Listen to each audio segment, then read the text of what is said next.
voici de retour aux Caraïbes. Nous ne changerons pas, notre camp de base sera la Martinique.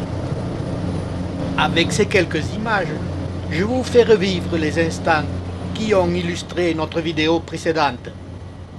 Après le survol de la Martinique, nous avons pris la direction des Grenadines. Notre voyage dura 1 heure.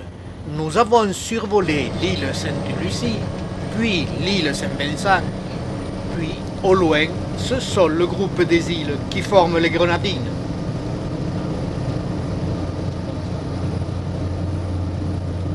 Et enfin, nous avons atterri sur l'île d'Union Island.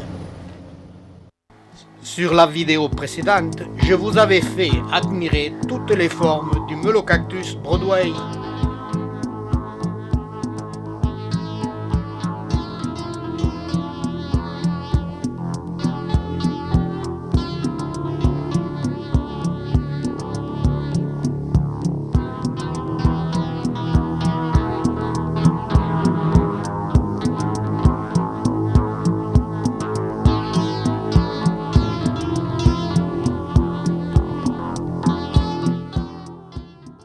Après avoir prospecté une grande partie de cette île et admiré tous ces melocactus, nous changeons de moyen de locomotion pour rejoindre l'île Carriacou. Et c'est sur une barque de pêcheurs que nous quitterons cette île d'Union Island. Tout va très bien, nous avons emballé nos affaires, la mer est calme et nous nous dirigeons dans la direction de l'île de Palm Island. Comme le temps nous manque, nous ne nous arrêterons pas. Sur cette île, il y avait peut-être autrefois des melocactus. Jusque-là, tout va très bien. La mer est plate et de couleur turquoise. Nous vivons sur un nuage de bonheur. Nous longeons cette petite île, longue et étroite, pour prendre la direction de la haute mer. Nous longerons plusieurs îles et nous apercevrons Petit Martinique. En haute mer, notre promenade va prendre une allure sportive. Nous l'apercevons. Devant nous se dressent des rouleaux qui vont faire sauter de vague en vague notre petite coquille de noix. Pour ne pas le noyer, il me faudra vite protéger notre matériel vidéo, ce qui nous privera des images les plus spectaculaires. Enfin, nous arrivons près de Carriacou. Face à nous se dresse une falaise que nous longerons en n'apercevant que des Pilosocereus, mais aucun melocactus. Après avoir longé toute une partie de l'île sans voir aucun melocactus, il nous faudra nous résigner, accoster sur une plage où Jean-Claude ira aux informations pour savoir où trouver ces melocactus. Renseignement pris, nous sommes passés à côté sans les voir. Il est vrai, comme l'indique notre documentation, les melocactus arrivaient jusqu'au bord des plages. Mais ça, c'était autrefois. Après avoir fait demi-tour, nous gravissons la montagne pour enfin découvrir nos premiers melocactus Broadway, variété Mulekensis. Nous trouverons ces melocactus qu'au sommet des montagnes, en compagnie du Pilosocereus nobilis, mais eux de toute petite taille, pas plus d'1 mètre de hauteur. À cet endroit, on ne verra ces Pilosocereus que sur les pentes abruptes.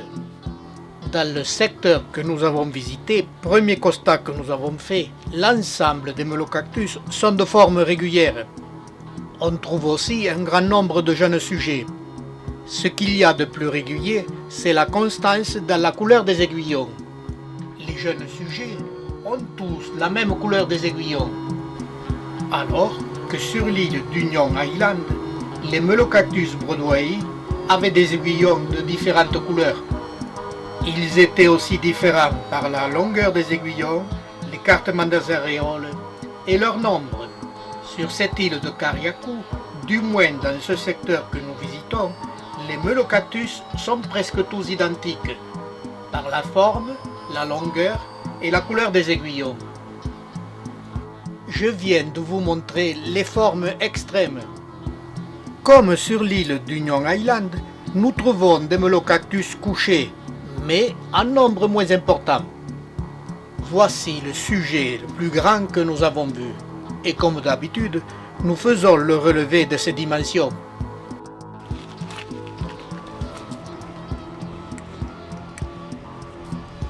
Là, il fait 38 cm. Oui. Et la dimension du céphalium, grosso modo, il te fait 8 cm. 8 cm. De diamètre. Et la base de la plante, à Tu peu veux près quoi, 10, un 12. diamètre? Oui, oui. Base de la plante, nous sommes à... Seuls quelques sujets sont en fleurs. Mais malheureusement pour nous, nous ne trouverons aucune graine. Comme sur presque toutes les îles des Caraïbes, ces mélocactus sont en compagnie de l'Opuntia de Lenin. Pour notre bonheur, ils étaient parfois en groupe au milieu d'une végétation de buissons clairsemés. Cette végétation clairsemée a du mal à se maintenir en vie. On remarque partout l'érosion du sol qui se produit au moment des cyclones.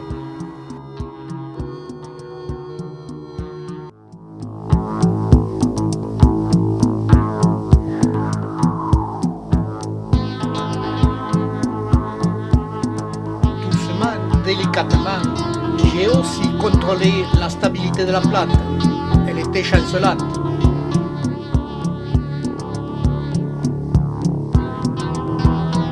Sur cette île de Cariacou, nous avons admiré ces mélocactus bredouillés, variété Mulekensis. Mais il nous faudra les quitter et refaire le trajet inverse. Redescendre en bord de mer et embarquer sur notre coquille de noix. Et croyez-moi, ce mode de locomotion n'est pas recommandé pour ceux qui ont le mal de mer, et encore moins pour ceux qui ont la colonne vertébrale fragile. Mais le voyage était super.